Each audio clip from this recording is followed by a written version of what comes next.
If they could find it, then maybe they could find Joseph. We know from ancient sources that Avaris must be located in the south of Pyramessa, of the former capital of Ramses. So the excavators who were searching for Avaris, they started in the south, and they finally discovered it and could attach the name Avaris to the things we were excavating.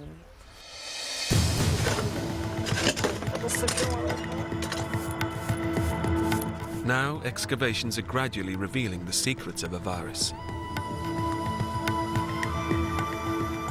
It was built 300 years before Pi-Ramesses, just when Joseph was thought to have lived, and its ruins reveal tantalizing clues to a Semitic presence.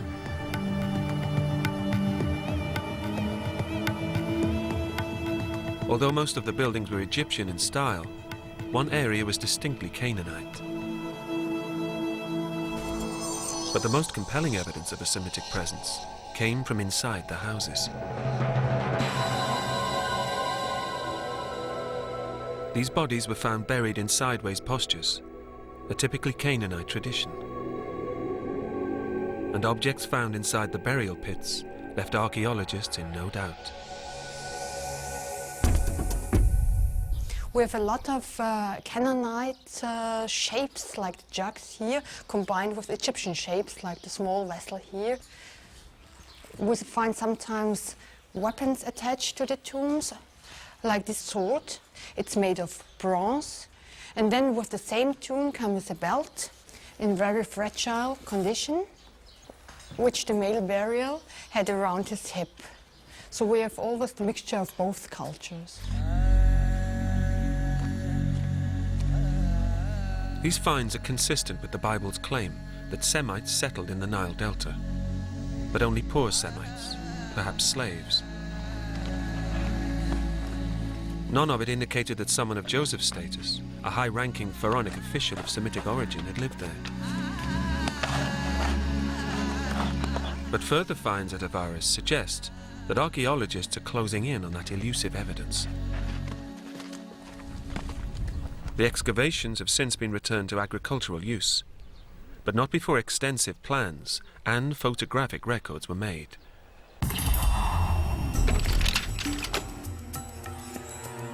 David Roll, a specialist in biblical and ancient history, examined, then reconstructed part of the site. In this field, they found a very special monument. This is what's left of it. It's actually the floor of a palace. It's not a huge palace, it's not a royal palace, but it's a very, very high-quality villa of some high official. Reconstructed, you can see how complex it is. There are various elements to it, built at different times. The main part here, the audience chamber and main bedroom, is fronted by a 12-column portico. Then later on was added this twin suite, if you like, of rooms with another portico in front, which enclosed then this courtyard.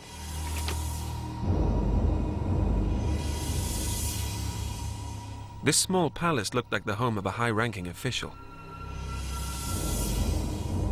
But it was a find at the back of the palace that most intrigued archaeologists. A tomb topped with a pyramid.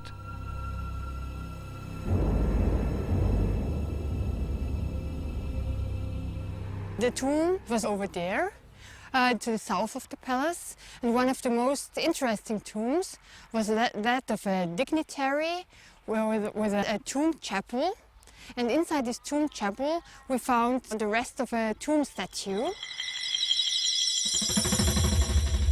The statue had been vandalized, but when reassembled, it shocked the experts.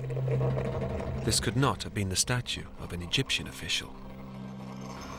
When we get it back to the museum and restore it, it looks like this. And you can see that the head's been completely smashed, the lower part of the head, and the eyes have been gouged out. But the most important thing is this. It's an amazing haircut. We don't see anything like that in Egypt before this time. And the hair colour is bright red. This guy had flame red hair. The other details were typical of Semitic people. Another little detail is the skin colour. Here we can see the forehead, and this here is yellow skin. And that's typical of what the Egyptians did to represent foreigners from the north, people with pale skin. It wasn't just on the hair and face that paint was found. Flakes of red and black paint were found on the outline of a garment, and with it, a distinctive pattern.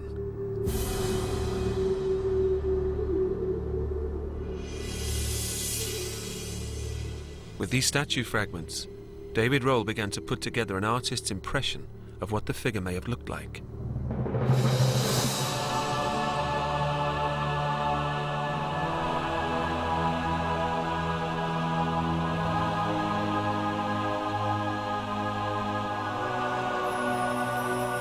Could this be Joseph?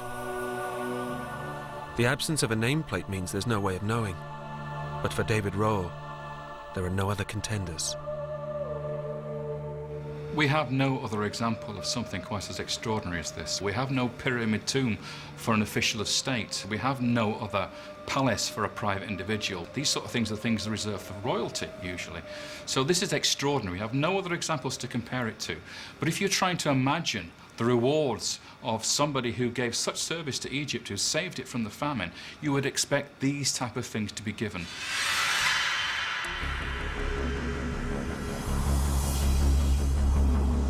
Joseph's remarkable tale is, of course, but the curtain raiser to an even more dramatic story.